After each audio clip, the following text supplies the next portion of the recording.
बिस्मिल्लाहिर्रहमानिर्रहीम।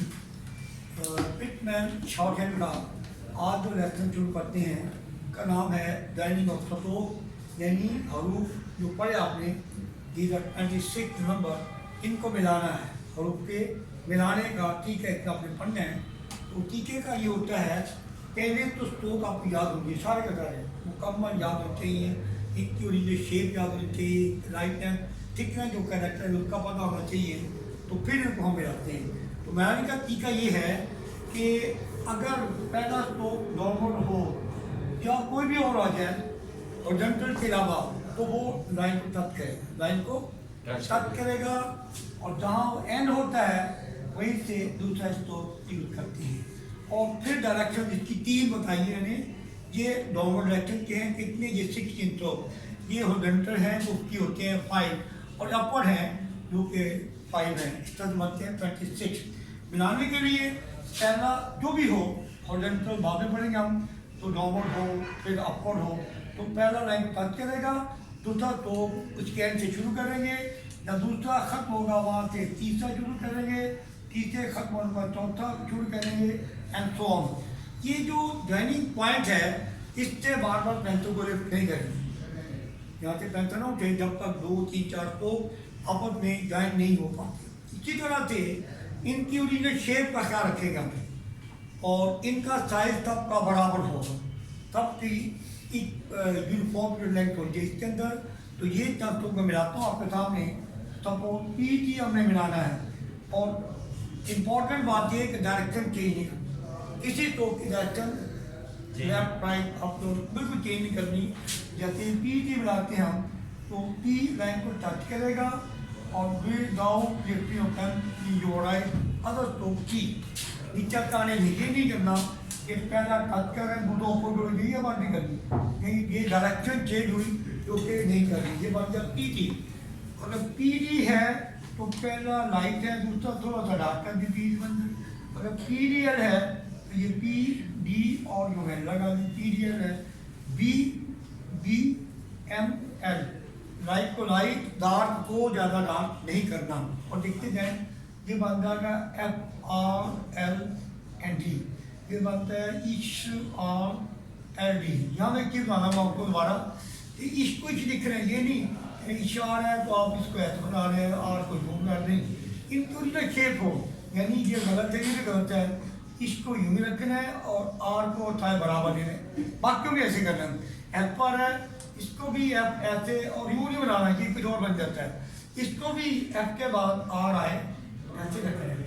इसके बाद आर नॉर्मली लिखते अपर लिखते हैं, चलिए, और जी के बाद भी आर जो होता है अपर लिखा जाता है, डोमट आर नहीं लिखा जाता है इनके साथ। तो ये है इसका तरीका। और देखते हैं दो चार हम लिखते हैं डी डी एम, ये 6 लिखते हैं डी एम एल ए, और ये लिखते हैं 6 साथ आर लगा दे, क्या बनेगा 6 रेट। एक तो मिलाने का जो सिंपल तरीका है जिसमें तकरीबन सारे ही हरूफ मिल जाते हैं। सर पीबी कैसे लिखेंगे? पीबी पीडी पीबी, ये देखें, ये होगा लाइट, ये होगा डार्क, ये होगा टीडी, ये टी है, ये डी बन गया, ये डी है, ये टी बन गया। और साथ से डार्क के बाद लाइट, लाइट के बाद दबाना पड़ेगा, दबा के लगाएंगे। हाँ जी, एक तो ये सिंपल तरीका है तमाम स्ट्रोक के मिलाने के लिए। यहाँ एक चीज नहीं आएगी, अगर ज्वाइनिंग में पहला स्ट्रोक हॉरिजॉन्टल हो, ये 5 होते हैं, दूसरा तो डाउनवर्ड हो जो जी का 16, तो फिर जो पहला होगा वो लाइन को टच नहीं करेगा, यानी इस तरह से पहला नहीं होगा, ये गलत ठीक है। पहला जो होगा लाइन के अबव होगा उसको कहते हैं अबव द लाइन, यानी पहला इस तरह से लाइन से ऊंचा रह जाएगा, और दूसरा जो होगा वो लाइन को टच करेगा इस तरह से कि दोनों का साइज बराबर हो। लाइन को टच करने को कहते हैं on the line, on the line ये होना चाहिए। फिर तीसरा चौथा जो स्ट्रोक होगा वो अपनी डायरेक्शन को और अपनी शेप और साइज को फॉलो करेगा। मतलब हम लिखते हैं के, लिखते हैं एम कोई, फिर भी बुलाते हैं तो हम के की लिखते हैं कि के और टी, फिर के ऐसे लाइन से भाव करें और टी रैंक के साथ करें। के डी है ये बाद में होगा, डी रैंक के साथ टच करेगा। एम पी है ये होगा, पी एच के साथ करेगा। और इंग के साथ वी लगा के ये होगा तो जो तो आएगा। ये लिखा है मैंने इंग वी जे, और ये लिखा है इंग और इश और बी, ऐसे होगा। यानी पहला होगा बाउंडिंग, दूसरा ऑन द लाइन, और दूसरे हैं तादाद में 16। अगर दोनों ही ओरिजिनल आ जाए तो लाइन को टच करेंगे। जैसे के है, जैसे के गे है, दो आप कहते राइट के बाद आ रहा है, के गे है, ये एम है, ये एम के है, ये के एम है, के एम, ये एन और के है, ये के और एन है, के एन माइनस का लाइन हो जाएगा।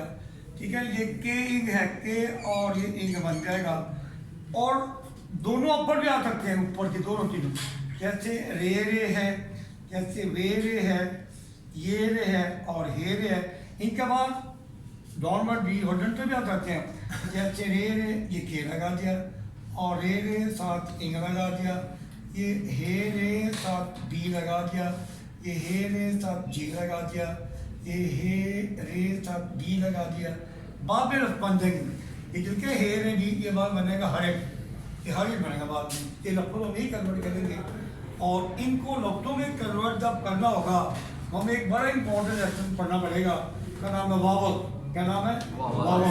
जब वावल पढ़ लेंगे फिर ये लफ्ज़ों में कन्वर्ट करेंगे, क्योंकि इनके साथ वावल लगाएंगे तो दो चीज़ें मिलकर लफ्ज़ बनाएंगी।